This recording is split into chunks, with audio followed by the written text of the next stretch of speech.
Okay. So I loaded an example of knot tying here, and we're gonna go through at least one of the knots. When you start the application, you'll be presented with the very first frame of one of the videos, and your goal is to select the correct state for all of the objects we care about for each of the frames. There's nothing going on right now, so let's go forward a bit. You can do so by clicking the Go Forward button or by pressing D on your keyboard. So the right grasper, okay, we saw the right grasper is touching the thread now, so let's note that here. And it pulls out. And it's again in contact with. Okay, and here's one of the changes I mentioned earlier. The grasper was in contact with the thread, but now it's holding it. And the states are mutually exclusive, so we need to select thread and unselect contact here. The right grasper, the left grasper is now in contact with the thread. And it grabs it. Again, we need to note both of those state changes. The right grasper now let go of it. And we should expect to see the thread wrapping around the right grasper soon, which, so that happens now. This is the state we want you to label. And it looks like it's about to, and here's another important distinction while the knot is being made. The right grasper is in contact with the loop, but we don't note that. We only note the other end of the thread, which is about to, which it wants to grab. Okay, so it looks like the knot became loose, the thread is not wrapped anymore. So what do we do here?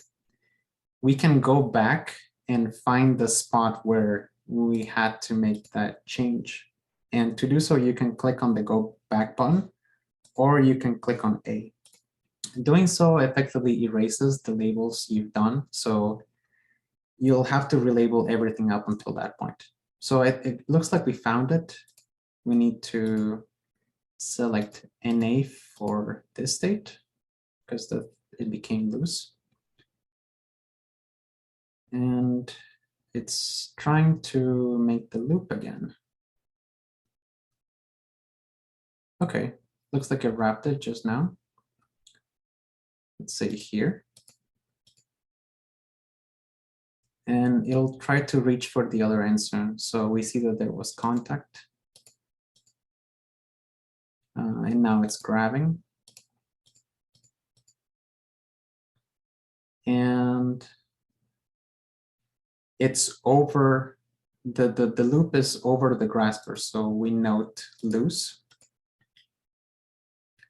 And it looks tight now. There's no visible part of the loop that's not tight. So we choose tight, and the graspers let go. The left grasper let go at that point, and the right grasper at that point. So once both of them let go, we want you to label NA here, and you can start with the next. So we've gone over how you label your particular set of videos. Now I'll show you where to find the labeling app, as well as how to send the transcripts back once you're finished. We're gonna go through the Windows instructions first, but they're very similar on Mac. You just have to go through a couple more folders. So on Windows, you'll receive a file called build.zip. Once you unzip it, go inside it and go inside this folder. You'll find the labeling application. It'll be called Gesture Segmentation Labeling Context.exe. This is a regular application. You can start it by double-clicking on it. Inside this folder, you'll also find datasets. Going inside it and inside DB, you'll find the task that we assigned to you, and this will be the only folder here. Inside it, there's the video folder containing all of the videos that we want you to label. and transcriptions, which contains the labels that you're creating as you finish each video. When you're labeling and you see this message, it won't show you more labels because it thinks you're finished. So if you see this message, please go into your transcriptions folder and check that there are as many files here as there are videos on the videos folder. You can also check into each one and see that they are not empty and they contain some information on them. On Mac, you'll receive a Mac build.zip or .tar. Unzip that, and in it you'll find two folders. Please go into dist. So on Mac, in the dist folder is the labeling application called Labeling App.